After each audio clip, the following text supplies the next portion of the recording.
বলতে কোনো লজ্জা নাই।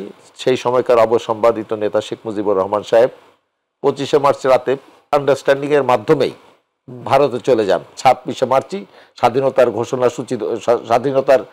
ঘোষণা দিয়েছিল শহীদ রাষ্ট্রপতি জিয়াউর রহমান বীরউত্তম। স্বাভাবিকভাবেই আমরা তরুণ ছিলাম, কলেজে পড়তাম, প্রথম বর্ষের ছাত্র ছিলাম।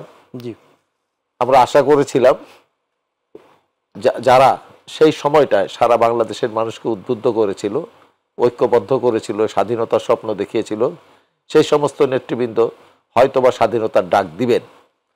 কিন্তু 25শে মার্চের ক্র্যাকডাউনের পরে 26 তারিখ সমস্ত জাতি যখন হতাশাগ্রস্ত, সেদিন বলতে কোনো লজ্জা নাই, সেই সময়কার অবসম্বাদিত নেতা শেখ মুজিবুর রহমান সাহেব 25শে মার্চ রাতে পাকিস্তানে, আমি মনে করি উনি আন্ডারস্ট্যান্ডিং এর মাধ্যমেই ভারতে চলে যান, নিরস্ত্র 7.5 কোটি বাঙালিকে পাকিস্তানিদের ট্যাঙ্ক কামানের সামনে অরক্ষিত রেখে।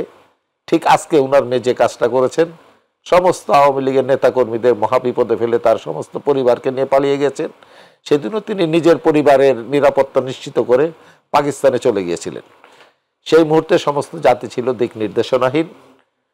কালুরঘাট বেতার কেন্দ্র থেকে মেজর জিয়াউর রহমান, যার নাম তখন আমরা কেন বাংলাদেশের তেমন কোনো মানুষ চিনত না, শুনে নাই, তিনি 26শে মার্চ রাত্রে স্বাধীনতা ঘোষণা করলেন, বললেন উই রিভোল্ট। সারা জাতি একটা দীর্ঘ লড়াই পরিক্রমার মধ্য দিয়েই সমস্ত জাতি কিন্তু উন্মুখ ছিল স্বাধীনতা সংগ্রামের জন্য, এবং এই স্বাধীনতা সংগ্রামের স্বপ্নদ্রষ্টা ছিলেন মরহুম মাওলানা আব্দুল হামিদ খান ভাসানী।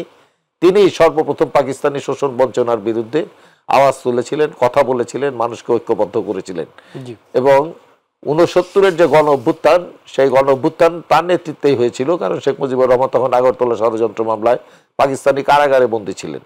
এবং আমি নিজের কানে শুনেছি, মরহুম আতাউস সামাদ সাহেব, উনি আমার বন্ধুর চাচা হওয়ার কারণে আমিও তার সাথে খুব ঘনিষ্ঠ ছিলাম, যে শেখ মুজিবুর রহমান জেলখানা থেকে ওনাকে একটা চিরকুট দিয়েছিলেন মাওলানা ভাসানীর কাছে এটা দেওয়ার জন্য, যে আমাকে বাঁচান।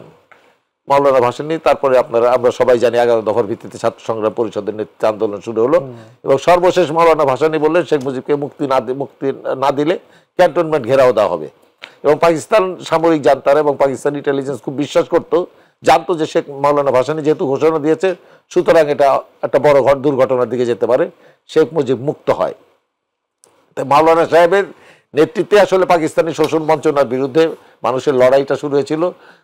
আমরা কাকমারি সম্মেলন, 1952-এর ভাষা আন্দোলন, কাকমারি সম্মেলন, 69-এর গণ অভ্যুত্থানের মধ্য দিয়েই 1971 সালের এই 26শে মার্চ, আজকে যে 26শে মার্চে আমরা আলোচনা করছি, সেই 26শে মার্চই স্বাধীনতার